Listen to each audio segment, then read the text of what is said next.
Ouais, alors le Z230, c'est, je dirais, un des derniers bébés de la famille, en tout cas de l'équipe recherche. C'est un produit qui sort vraiment juste du stade de recherche et qui rentre maintenant en développement industriel et qui va rentrer dans les essais cliniques d'ici un an et demi, hein. Ça prend un petit peu de temps de préparer tout ça. En quoi cette publication est importante? Pour nous, chercheurs, c'est vraiment une reconnaissance et une validation de la qualité de la recherche. On a publié dans la revue Science, qui est quand même une des deux revues les plus prestigieuses au monde, et notamment dans le monde anglo-saxon et américain. Donc c'est vraiment une reconnaissance de la qualité de la science qui est faite ici, non seulement par l'équipe, mais aussi avec nos collaborateurs donc à Nantes. Et ce produit-là, OZ230, concerne une nouvelle manière de concevoir demain le traitement des maladies auto-immunes et inflammatoires, notamment chroniques. C'est-à-dire que historiquement, on pensait qu'on pouvait, enfin, qu'il fallait utiliser des anti-inflammatoires pour essayer de revenir en arrière, empêcher l'inflammation.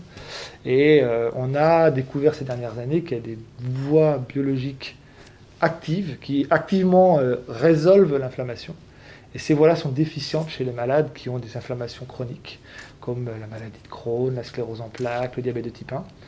Et on peut, avec non plus des anti-inflammatoires, mais des molécules pro-résolutives, activer ces voies-là et déclencher la cascade qui va permettre au tissu de retrouver ce qu'on appelle l'homéostasie, donc la bonne fonction. Et donc ce projet 230 est une des... On a publié dans Science, c'est une première mondiale. C'est la première fois que quelqu'un démontre l'intérêt d'un anticorps monoclonal. Donc les anticorps, c'est les molécules qu'on développe ici à OSE avec les vaccins, dans cette nouvelle voie, cette nouvelle biologie qui est la résolution de l'inflammation.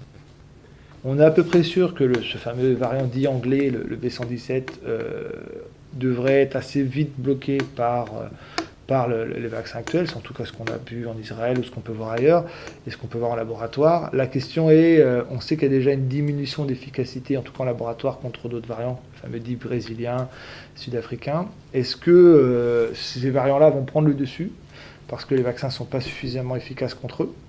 Auquel cas, eh bien, il va falloir revacciner tout le monde. C'est déjà ce que Pfizer et Moderna préparent, hein. Ils préparent ce qu'on appelle la troisième injection, mais avec un nouveau vaccin qui utilise la séquence du variant sud-africain. Donc est-ce que cette stratégie-là va marcher, ou est-ce qu'à l'inverse, il vaut mieux partir sur une autre technologie beaucoup plus large et qui utilise non plus les anticorps mais les lymphocytes pour protéger les personnes contre tous les variants?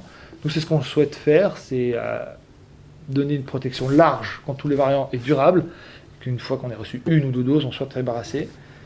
Je pense que les vaccins ARN, par leur business model et leur flexibilité, ont plutôt envie de nous proposer une dose tous les 6 mois ou tous les 12 mois, parce que les anticorps tombent et parce que comme ça on va s'adapter à chaque nouveau variant. C'est bon pour leurs affaires, c'est un peu plus compliqué pour, pour les campagnes de vaccination. Ouais. Pourquoi est-ce que vous n'avez pas essayé de créer un médicament comme Xenotera? Pourquoi un vaccin? Alors, ouais, c'est une super question.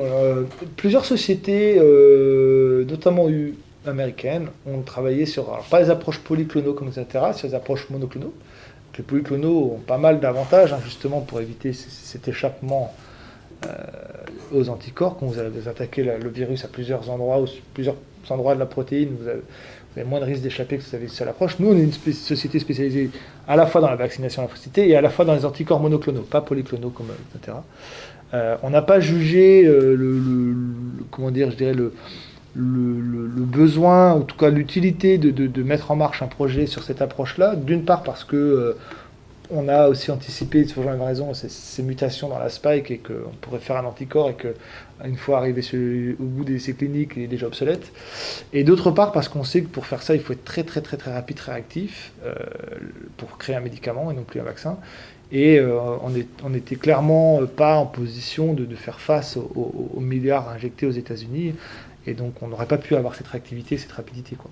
Donc c'était un peu course perdue dès le début. Alors il y a un lien, oui, parce qu'on se connaît très très bien, hein, notamment que ce soit Evan Leva et encore plus particulièrement Xenotera, où on a des personnes qui ont déjà travaillé ensemble, y compris moi personnellement et certains scientifiques chez Xenotera. Donc on se connaît. Alors après, une fois qu'on arrive dans des entreprises différentes avec des enjeux, il y a toujours ces aspects de confidentialité qui sont clés, ce qui fait que on ne sait jamais ce que fait l'autre exactement. Mais bon, voilà, on se comprend. Et après, je dirais que la communication, elle est plutôt, elle est plutôt au niveau mondial, c'est-à-dire que Xenotera, nous, ou même Valneva, on publie nos résultats dans des revues scientifiques. Et donc, de cette manière-là, tout le monde a accès. Et c'est un point assez fabuleux, je trouve, quelque chose qui a changé la dimension du partage de la connaissance. D'habitude, c'est assez lent, ça prend du temps, et les chercheurs ont tendance à garder un peu pour eux. Là, tout de suite, dans la crise sanitaire, tous les jours, il y avait des partages d'informations, de données publiées qui ne sont plus passées par les comités de revue tout de suite sur Twitter, sur les réseaux sociaux. Et il y a eu une quantité de données partagées assez fabuleuse, ce qui nous a permis d'avancer aussi beaucoup plus vite. On a eu accès à des informations de laboratoires d'Hong Kong, d'Oxford, de Los Angeles, New York, et en fait, s'ils avaient pas partager leurs données de manière aussi immédiate, on n'aurait peut-être pas pu apprendre aussi vite voilà, et designer le vaccin de manière aussi efficace. Donc la communication elle est au niveau mondial, et puis après, localement, on se connaît, ouais, effectivement, si on peut se donner des coups de main, voilà, il y a quand même une petite communauté locale. Il y a un truc qui est fabuleux, c'est que tout le monde s'est rendu compte que la science c'est important, que la biologie, la médecine et l'immunologie, je crois qu'il y a eu le niveau de connaissance globale de l'immunologie en France, enfin, probablement partout dans beaucoup de pays dans le monde, a monté d'un cran. La population globale comprend ce que c'est que des anticorps, des lymphocytes, ce que c'est que des étapes de développement clinique, ce que c'est que des variants, des mutations. Enfin, c'est assez incroyable. On peut discuter avec tout le monde de notre projet, les gens arrivent à comprendre. Donc ça, c'est chouette. Le partage de la science à vitesse, comme je dis, VV', XXL, ça c'est super chouette. Je ne sais pas si ça restera, il y aura probablement des acquis de cette manière. Après, on a toujours le pendant de l'autre côté, c'est cette course à la communication, cette communication beaucoup trop rapide, voire parfois très bancale, avec des données qui sont publiées puis rétractées, des experts qui se contredisent, ou parfois la science a besoin d'un peu de temps pour maturer les choses et créer un consensus.